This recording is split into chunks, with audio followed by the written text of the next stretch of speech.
রহমতুল্লাহ বরকাত। সম্মানিত দেশবাসী, বিশেষ করে বাংলাদেশের সুপরিচিত একজন ব্যক্তি যাকে আপনারা সবাই চেনেন, যিনি ক্যান্সারে আক্রান্ত হওয়ার পরে আল্লাহর অশেষ রহমতে আমাদের চিকিৎসায় সুস্থ হয়েছেন, জাতীয় সাংবাদিক সংস্থার কেন্দ্রীয় দপ্তর সম্পাদক জনাব হেলাল সাহেব, যিনি 2টি পত্রিকার দায়িত্বে আছেন এবং 2টি টেলিভিশনের দায়িত্বে আছে। তিনি থাইরয়েড ক্যান্সারে আক্রান্ত হন। কানের এক লতি থেকে আরেক লতি পর্যন্ত তার সেই থাইরয়েডের প্রভাব পড়ে, সমস্ত গলা ফুলে যায়। তিনি বাংলাদেশের শ্রেষ্ঠ চিকিৎসা কেন্দ্র পিজি হসপিটালে বাংলাদেশের শ্রেষ্ঠ একজন ডাক্তার প্রাণ গোপাল সাহেব সহ ওনাকে 4জন ক্যান্সার স্পেশালিস্ট তার চিকিৎসা করে। সমস্ত গুলো অপারেশন হয়। প্রায় 8 ঘন্টা পর্যন্ত উনি ওটিতে ছিলেন। চিকিৎসা করে 1-1.5 মাস সুস্থ থাকার পরে আবার ওনার সমস্ত গলা ফুলে যায়, মুখ বাঁকা হয়ে যায়, জবান বন্ধ হয়ে যায়, মুখ দিয়ে কন্টিনিউ লালা পড়া শুরু হয়। ডাক্তার প্রাণ গোপাল বললেন যে আর তার চিকিৎসা সম্ভব না, সেটা সুস্থ হওয়া সম্ভব নয়।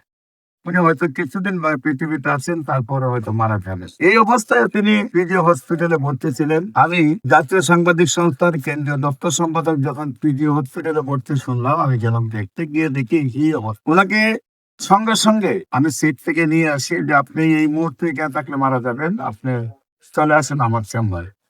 উনি বললেন এই অবস্থায় পিজি থেকে বাইরে হইতে বলে। আমি বললাম আপনি পিজি থেকে থাকলে ডাক্তার কি বলতে, আপনি সুস্থ হবেন?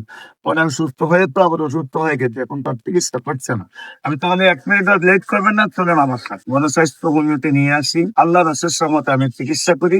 আজ 15 বছর যাবত উনি সেই থাইরয়েড ক্যান্সার থেকে মুক্তি পেয়েছেন, কথা বলতে পারেন, মুখ সোজা হয়েছে এবং বডি ফিটনেস আল্লাহর অশেষ রহমতে আজ থেকে 20 বছরের আগে যে ফিটনেস ছিল তার চেয়ে এখন ওনার ফিটনেস ভালো আছে আল্লাহর অশেষ রহমতে।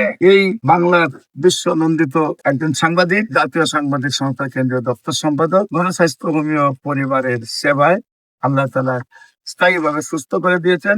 আপনারাও দোয়া করবেন উনি বাকি জীবন যতদিন থাকবেন পৃথিবীতে যেন উনি ক্যান্সার মুক্ত হয়ে থাকেন। এবং এরকম প্রায় 5,500-এর মধ্যে ক্যান্সার রোগী আছে যারা গণস্বাস্থ্য হোমিওর মাধ্যমে সুস্থ হয়েছেন। ক্যান্সার গবেষক অধ্যক্ষ doctor S M Sarwar, YouTube, Facebook, Google, টিকটকে সার্চ করলে আপনারা বিস্তারিত পাবেন।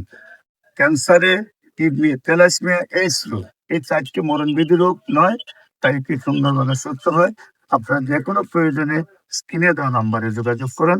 সবাইকে ধন্যবাদ। আসসালামু আলাইকুম।